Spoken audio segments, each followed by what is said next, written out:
সুলতান আলাউদ্দিন হোসেন শাহর অন্তরের মাধুর্য অপরিসীম। রৌদ্রদগ্ধ বকুল ফুলের বিচ্ছুরিত গন্ধের মতোই সুলতানের অন্তরের সুষমা শত বিপত্তির পাষাণ ঠেলে পুনঃ পুনঃ ছিটকে আসে বাইরে। অগণিত দুশ্মনের অমানবিক সহিংসতা আর জঘন্য ষড়যন্ত্র সাহিত্য ও শিল্পকলার প্রতি তার সুন্দর অন্তরের উপচীয়মান আবেদন রুদ্ধ করতে পারেনি।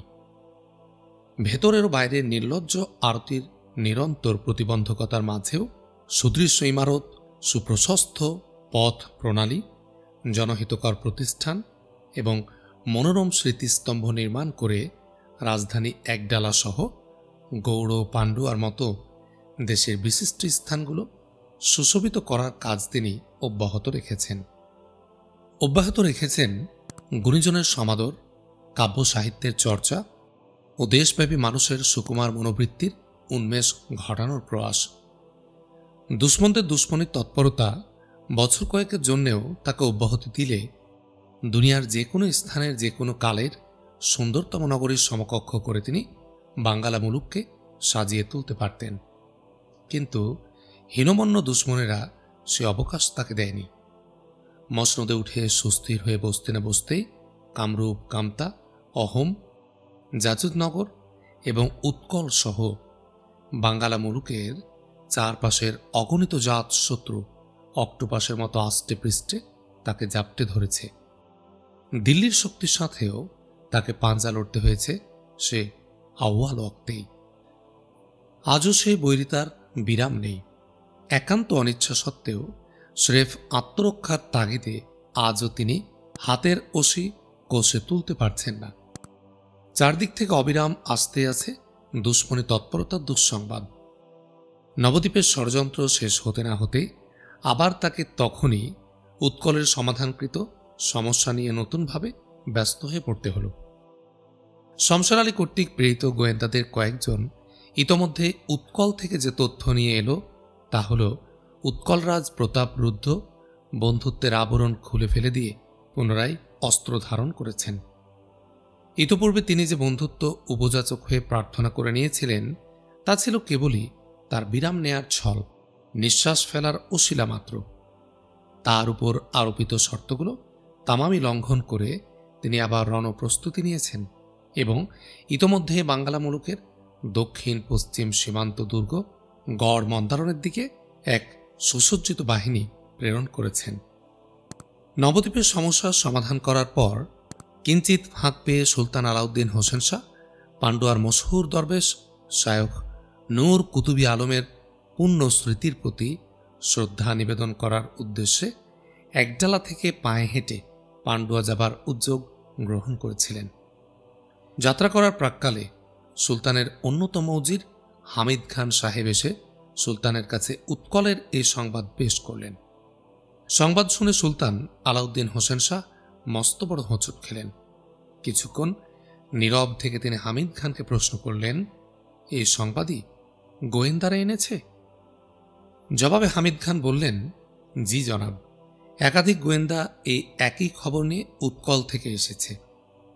তাজ্জব, এত বড় বেঈমান ওই প্রতাপরুদ্র! ইমান যারা আনেনি তাদের কাছে ইমানের আশা করাটা অর্থহীন জনাব। ওদের নীতি মরি ওরি, ছলে কি কৌশলে। সামনাসামনি লড়াই করে বীরের মতো উত্থান পতনের নীতিতে ওরা মোটেও বিশ্বাসী নয়। পেছন থেকে গোপনে আঘাত করাকে ওরা কাপুরুষতা বলে বিবেচনা করে না। হামিদ খান সাহেব, রণের ব্যাপারে দুশ্মনের প্রশ্নে লাজ লজ্জার প্রসঙ্গ ওদের কাছে মামুলি। সুযোগের প্রশ্ন ওদের কাছে বড়, ইমানের প্রশ্ন নয়। এমন নজির অনেক আছে অতীতে। উজির আজম অসুস্থ না থাকলে তিনিও জনাবের কাছে ছুটে আসতেন এই নিয়ে সন্দেহের কোনো ফাঁকি আর নেই। কালক্ষয়ের অবকাশ নেই। পদক্ষেপ গ্রহণ একেবারে অপরিহার্য হয়ে পড়েছে। বটে। শাহনশাহ চঞ্চল হয়ে উঠলেন। ক্ষিপ্তভাবে কিছুক্ষণ পায়চারি করলেন। এরপর এক সময় হামিদ খানের সামনে এসে দাঁড়িয়ে সক্রোধে বললেন, তাহলে এই ব্যাপারে আপনাদের অভিমত কি? সেবারের মতো আমি কি নিজে আবার বেরোব এই বেঈমানের জবাব দিতে? এত বড় ঔদ্ধত্য! ক্রোধের আধিক্যে শাহনশাহ মুখের কথা শেষ করতে পারলেন না। তার দু চোখে দপদপ করে আগুন জ্বলতে লাগল। আক্রোশের ভারে তিনি ঈষৎ কাঁপতে লাগলেন। উজির হামিদ খান বুঝলেন পরিবেশন করার গোলমালে ব্যাপারটা তিনি জটিল করে ফেলেছেন।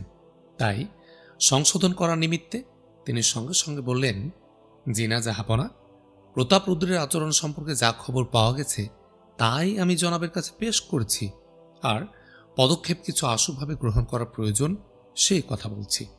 আসলে পরিস্থিতি এমন কিছু আয়ত্তের বাইরে যায়নি যার জন্যে জনাবকেই তার বিরুদ্ধে ছুটতে হবে।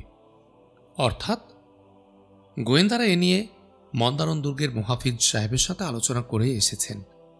মুহাফিজ সাহেব জানিয়েছেন দুশমনের মোকাবেলা করতে তিনিও প্রস্তুত হয়ে আছেন, তবে তার সৈন্যদল পর্যাপ্ত নয় বলে তিনি অতি সত্বর একজন সহকারী সালারের অধীনে নতুন একদল সৈন্য প্রেরণের আবেদন করে পাঠিয়েছেন।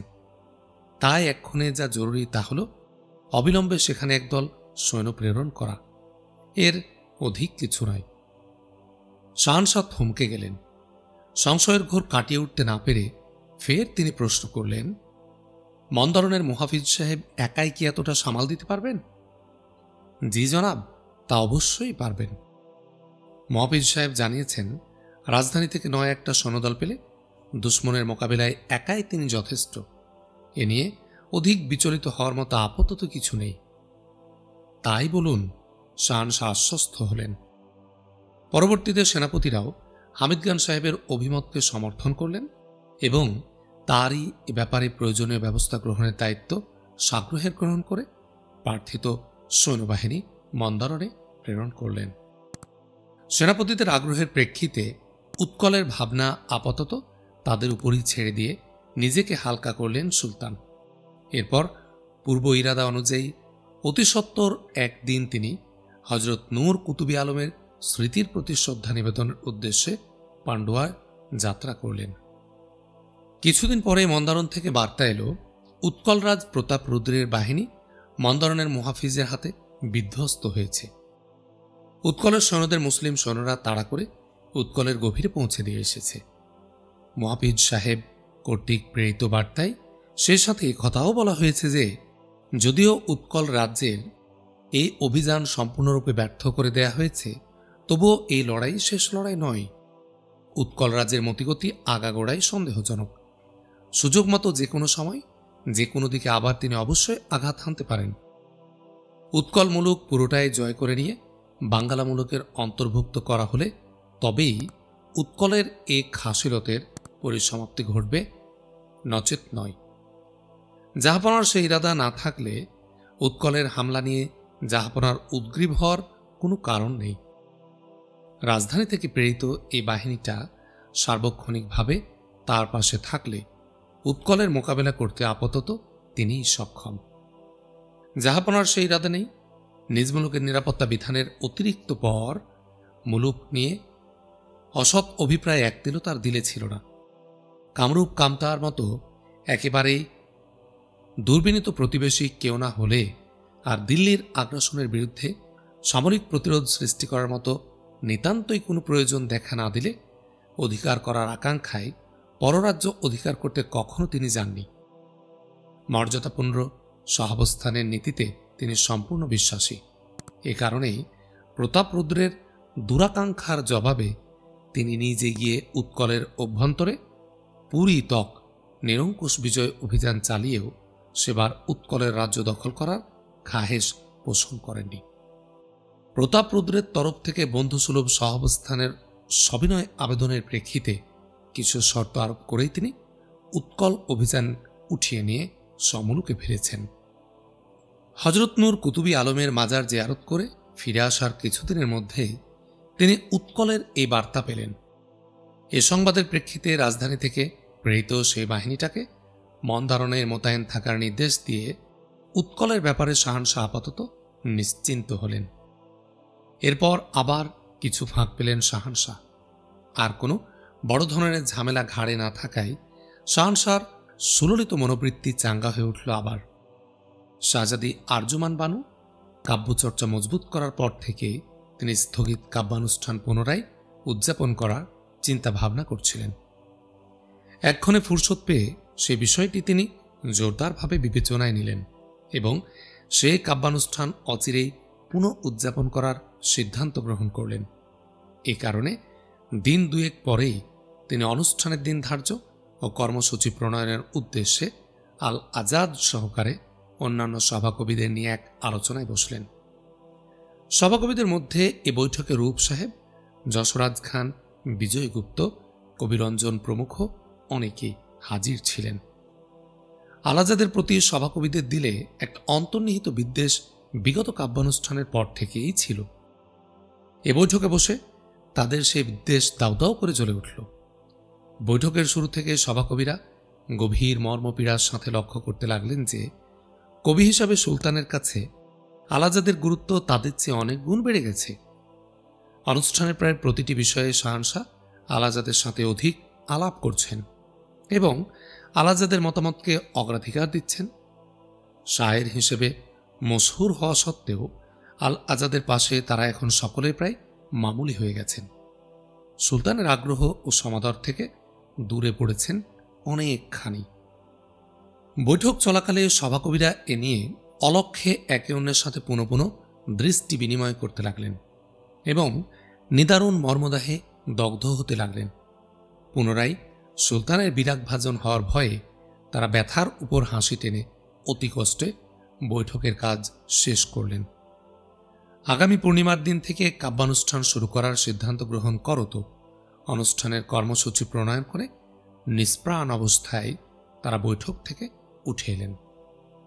আল আজাদের ইচ্ছা অনিচ্ছার তোয়াক্কা কিছু না রেখে আল আজাদকে নিয়ে ব্যস্ত হলেন সুলতান। এ নিয়ে সভাকবিদের তামাম আক্রোশ ঘুরে ফিরে এসে ঘাড়ে পড়ল আল আজাদের। কোথাকার কে এক নগণ্য নফর এসে তাদের সকলের সমুন্নত ইজ্জত এভাবে মিসমার করে দেবে? নাম গোত্রহীন তুচ্ছ এক নাবালক উড়ে এসে জুড়ে বসে মাতবরি করবে তাদের উপর? এ যাতনা সামাল দেওয়ার তাকত সভাকবিদের একজনেরও ছিল না। তাদের দলভুক্ত রাজনৈতিক ব্যক্তিবর্গের মর্মব্যথা এটি, সেটা হলো তাদের স্বজাতির প্রাধান্য তারা প্রতিষ্ঠা করতে ব্যর্থ হলেন। সভাকবিদের মর্মব্যথা দ্বিবিধ। স্বজাতির প্রাধান্য তো প্রতিষ্ঠিত হলই না, তদুপরি কবি হিসেবে রাজসভায় তাদের অপ্রতিহত প্রাধান্যটুকুও নস্যাৎ হয়ে গেল। এ বেদনার তুলনা নেই। ফলে দুর্বিষহ পথের কাঁটা হিসেবে আল আজাদ সভাকবিদের সকলের বিষ নজরে পড়লেন। আগামী কাব্যসভায় কোন ভূমিকা নেবেন তারা, আল আজাদকে কোন প্রক্রিয়ায় আস্থা করে ফেলবেন, এ ভাবনায় সভাকবিরা অতিশয় ব্যস্ত হয়ে উঠলেন। কিন্তু সভাকবিদের এ ভাবনা অধিক ভাবতে হল না। আগত কাব্যসভা আগত থেকেই মিলিয়ে গেল, সে কাব্যসভা আর এলো না। সুলতানের সে কাব্যসভা পুনরায় বানচাল হয়ে গেল। বানচাল করলেন ত্রিপুরারাজ ধন মাণিক্য। পরিকল্পনা গ্রহণের কয়েকদিন পরেই ২-৩ সঙ্গী সাথী সহ ত্রিপুরার সীমান্ত থেকে রাত্রিকালে পরিমরি ছুটে এলো গোয়েন্দা শুকরুদ্দিন। তামাম একডালা তখন গভীর নিদে অচেতন। শুকরুদ্দিন এসে শমশের আলীকে ঘুম থেকে তুললেন এবং বাঙ্গালা মুলুকের পূর্ব সীমান্তে ত্রিপুরারাজ ধনমাণিক্যের সহিংস কার্যকলাপের বিবরণ দিতে লাগলেন। রাত তখন অনেকখানি বাকি ছিল। শুকরুদ্দিনের বিবরণ শুনতে শুনতে এবং তাকে নানাবিধ প্রশ্ন করে সমুদায় ব্যাপার বুঝে নিতে সকাল হয়ে গেল। ফজরে নামাজ আদায় করে শমশের আলী শুকরুদ্দিনকে সাথে নিয়ে উজির আজম খান রকুন সরহাটির কাছে গেলেন এবং সর্বপ্রথম তার সাথে এ নিয়ে আলাপ করলেন। ঘটনার আকস্মিকতা ও গুরুত্বের দিক বিবেচনা করে উজির আজম তৎক্ষণাৎ শাহী প্রাসাদে ছুটলেন। সেখানে গিয়ে মুসিবতের ইঙ্গিতটুকু দিয়েই কিছু সালার ও সভাসদদের নিয়ে জরুরি ভিত্তিতে দরবার ডাকার জন্য তিনি সুলতানের কাছে আরজ পেশ করলেন। কয়েকজন সালার ও নির্দিষ্ট কিছু সভাসদদের নিয়ে অসময়ে দরবার বসে গেল। উজির হামিদ খান ও শমশের আলীকে সঙ্গে নিয়ে উজির আজম রকুন খান সরহাটি সাহেব দরবার কক্ষে হাজির হলেন। একটু পরে সুলতান আলাউদ্দিন হোসেন শাহ দরবারে তশরিফ আনলেন। উজির আজম সবিনয়ে বললেন, আমি অত্যন্ত দুঃখিত। এক নয়া দুশ্মনের হামলায় বাঙ্গালা মুলুক আক্রান্ত হয়েছে বলে জাহাপনাকে তকলিফ দিতে বাধ্য হলাম আমি। শাহনশাহ কিছু ইঙ্গিত পেয়েছিলেন, তাই তিনি বললেন, নয়া দুশ্মন মানে ওই ত্রিপুরারাজ? জি জনাব, ত্রিপুরারাজ ধনমাণিক্য বাঙ্গালা মুলুকের উপর চড়াও হয়ে বাঙ্গালা মুলুকের কিয়দাংশ দখল করে নিয়েছে। তার বিরুদ্ধে এই মুহূর্তে আমাদের যুদ্ধযাত্রা এক করা একান্ত প্রয়োজন হয়ে দেখা দিয়েছে। বিষয়টি এমন গুরুত্বপূর্ণ বলেই এটাকে দরবারে তোলার প্রয়োজন বোধ করেছি। শাহনশাহ সবিস্ময়ে বললেন, ব্যাপারটা কি? একেবারে যুদ্ধযাত্রা করারই প্রয়োজন দেখা দিয়েছে? সীমান্তরক্ষীদের আয়ত্তের বাইরে চলে গেছে ঘটনা? জি, ঘটনা তাই। তাজ্জব, তাহলে ঘটনাটা এবার বিস্তারিত বলুন। ঘটনাটা শমশের আলী বলুক জনাব, সেও এই দরবারে হাজির আছে। আমাদের চেয়ে ঘটনাটা তারই বেশি জানা। শাহনশাহর অনুমতি পেয়ে শমশের আলী তাজিমের সাথে বললেন, ত্রিপুরা রাজ ধর্মানিক্য বিনা উস্কানিতে ও পরিকল্পিতভাবে বাঙ্গালা মুলুকের বিরুদ্ধে সৈন্যচালনা করেছে জনাব। তার বাহিনী অতর্কিতে হামলা করে আমাদের সীমান্তের ব্যাপক এলাকা দখল করে নিয়েছে। ব্যাপক এলাকা? কোন কোন এলাকা?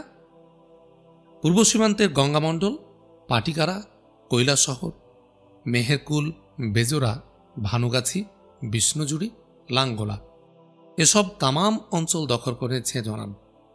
একদম সীমান্তের মাথায় অবস্থিত এ সমস্ত এলাকা ত্রিপুরা সীমান্তর অনেক বাইরে আর বাংলা সুলতানের প্রতি অনুগত এলাকা। প্রশাসনের দিক দিয়েও বাংলার শাসনভুক্ত এলাকা এসব।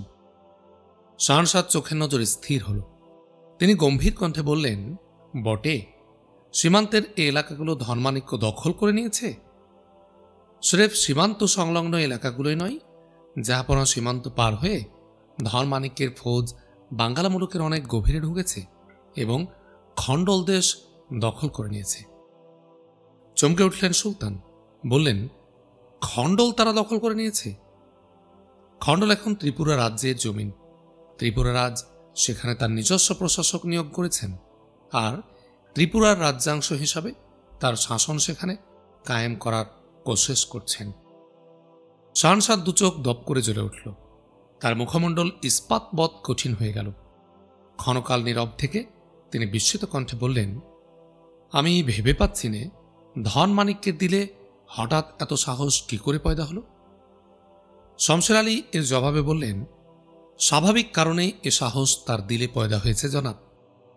বাঙ্গালার শাহনশাহকে বিরামহীনভাবে কামতা, কামরূপ, অহম, উৎকল ও নবদ্বীপের সমস্যা নিয়ে ব্যাপৃত থাকতে দেখে ত্রিপুরা রাজ্যের দিলে স্বাভাবিকভাবে এ ধারণা পয়দা হয়েছে যে আঘাতে আঘাতে বাঙ্গালার শক্তি এখন নিতান্তই কমজোর।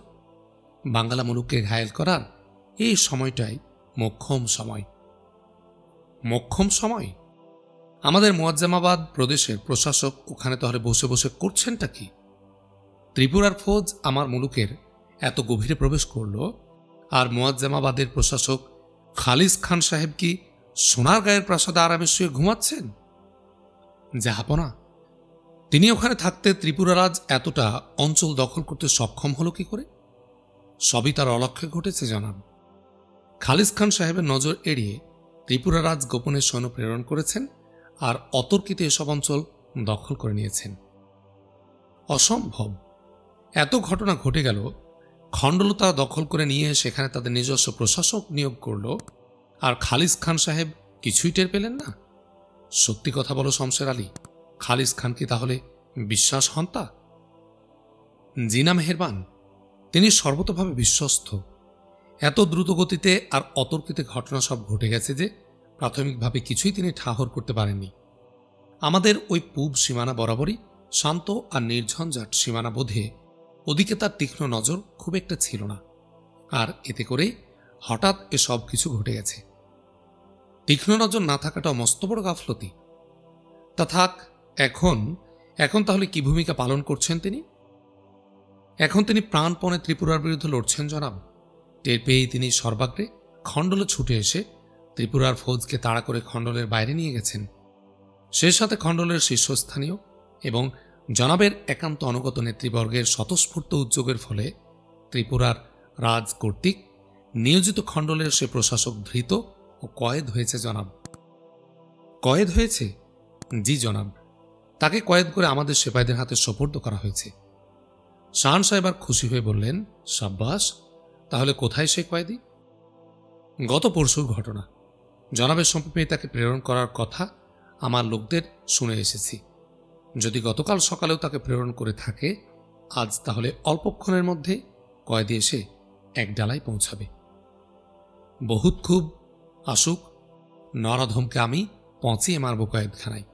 এখন বলো, খালিস খান সাহেব কি খণ্ডলে লড়ছেন? জি না জাহাপনা, ত্রিপুরার ফৌজকে তাড়া করে নিয়ে তিনি সীমান্তের দিকে গেছেন।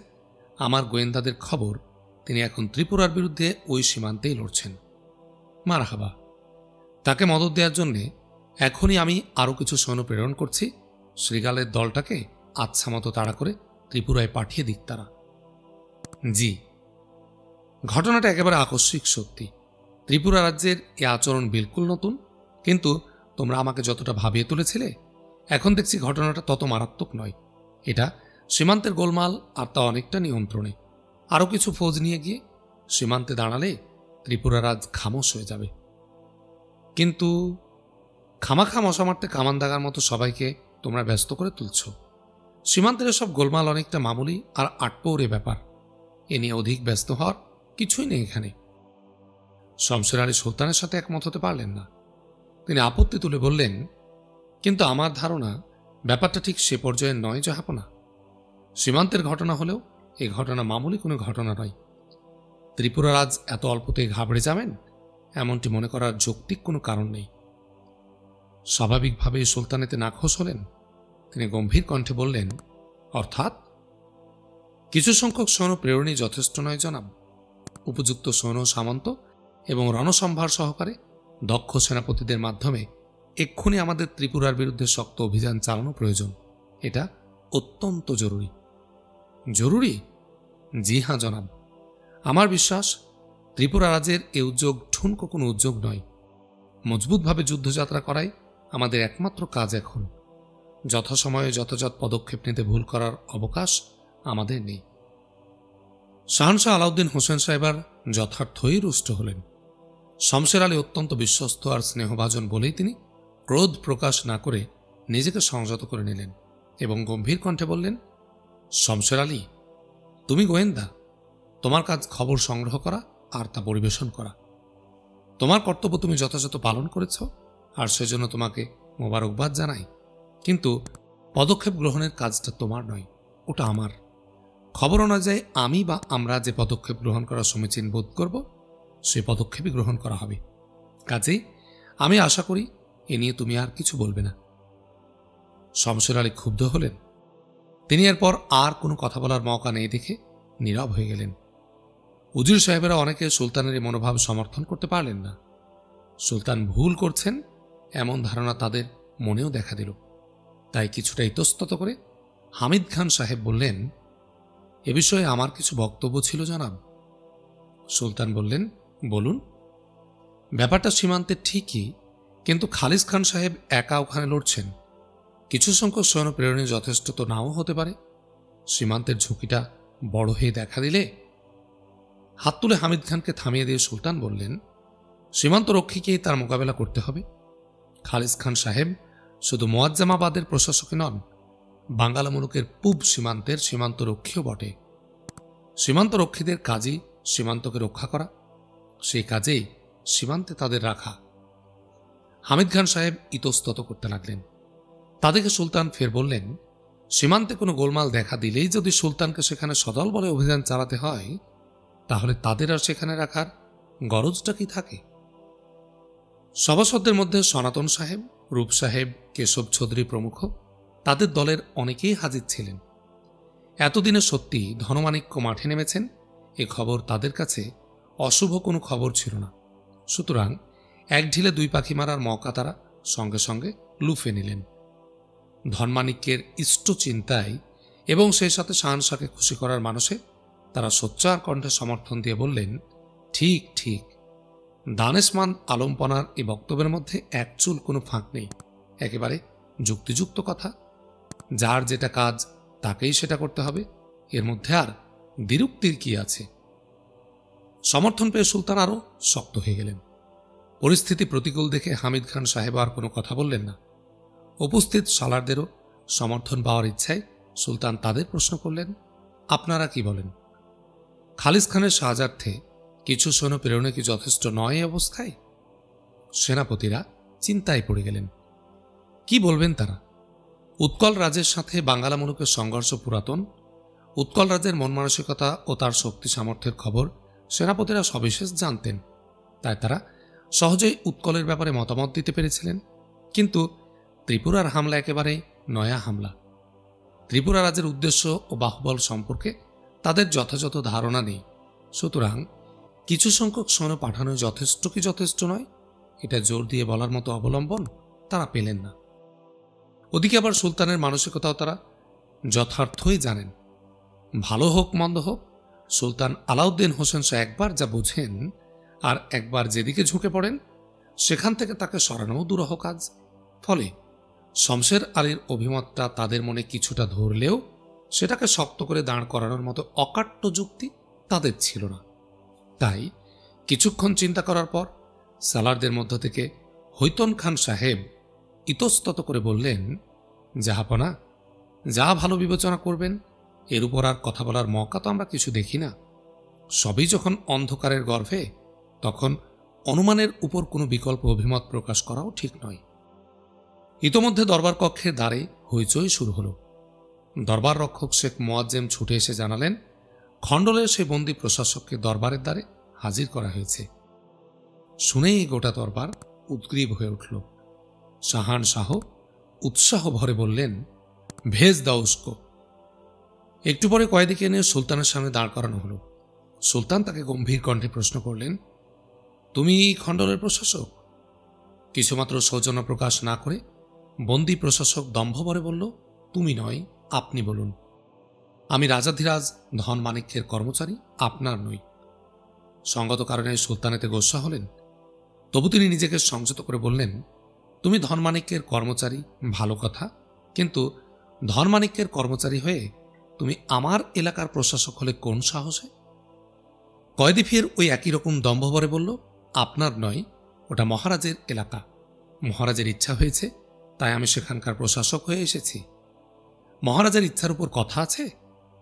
মহারাজের সেই ইচ্ছাকে অবমাননা করে আপনার সেপাইরা কয়েদ করেছে আমাকে। এই গুরু অপরাধের কি শাস্তি আপনি আপনার সেপাইদের দিচ্ছেন, তাই আমি জানতে চাই, আর কোনো কথাই শুনতে চাই না। বটে, আমার সেপাইদের শাস্তি দেব আমি? 100 বার দেবেন। মহাপ্রতাপ মহারাজ ধনমাণিক্যের লোকের গায়ে হাত তুলেছে যারা, তাদের সমুচিত শিক্ষা দিয়ে মহারাজের কাছে ক্ষমা ভিক্ষা না করলে যে রক্ষে নেই আপনার, সে কথাটা ভেবে দেখছেন না আপনি? কেন তুচ্ছ এই বাঙ্গালার সুলতানের এত বড় অপরাধ ক্ষমা করবেন তিনি? দরবারটা গরম হয়ে উঠল, কিন্তু অসীম ধৈর্যের পরিচয় দিলেন সুলতান। হাত তুলে দরবারদের থামিয়ে তিনি ক্রোধ চেপে বললেন, বাঙ্গালা মুলুক তুচ্ছ? তুচ্ছাতি তুচ্ছ। বিপুল শক্তির আধার ত্রিপুরা রাজ্যের তুলনায় বাঙ্গালা মুলুক পর্বতের সামনে উইয়ের ঢিপি মাত্র। কাজেই যদি বাঁচতে চান, সসম্মানে মুক্তি দিয়ে যথাযথ মর্যাদার সাথে আমাকে ত্রিপুরায় পৌঁছে দিন, আর মহারাজের কাছে ক্ষমা ভিক্ষা করুন, নচেত। এবার ফেটে পড়লেন সুলতান। সগর্জনে বললেন, নচেত? কয়েদি তবু বিক্রম দেখিয়ে বলল, এ খবরে মহারাজ কানে পৌঁছা মাত্র বাঙ্গালা মুলুক চষে ফেলবেন তিনি। গোটা বিশ্ব যার ভয়ে থরথর করে কাঁপে, তার লোককে বন্দী করা বাঙ্গালা মুলুক টেনে আনে তুচ্ছ জবনদের এত দুঃসাহস? অর্বাচীন কয়েদি বাঙ্গালা মুলুকের সামর্থ্যের খবর কিছুমাত্র জানত না। বিনা বাধায় একের পর এক অনেকগুলো এলাকা দখল করার উল্লাসে তার দিলে এই ধারণাই জন্মেছিল যে বাঙ্গালা মুলুকের শক্তি তৃণখণ্ডের চেয়ে নগণ্য এক শক্তি। ত্রিপুরা রাজ্যের মোকাবিলা করার তিল পরিমাণ তাকত তার নেই।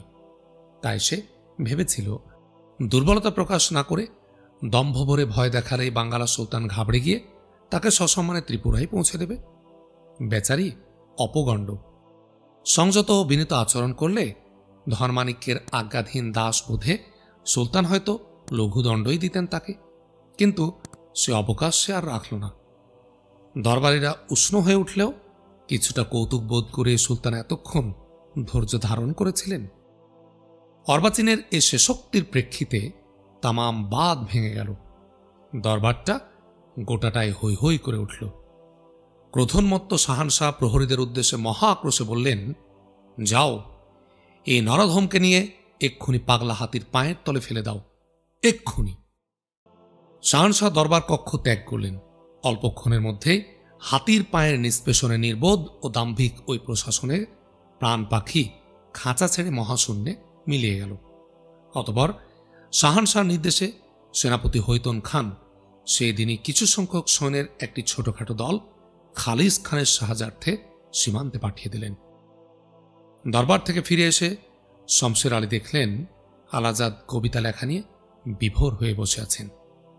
বেলাটা গড়িয়ে গেছে, তবু তার নাওয়া খাওয়া নেই। দরজাটা খোলা দেখে শমশের আলী তার কাছে এগিয়ে এলেন এবং ভারিক্কি কণ্ঠে বললেন, এই যে কবি সাহেব, এখন দিন না রাত সেটা খেয়াল আছে? আল আজাদের কিছুই খেয়াল ছিল না।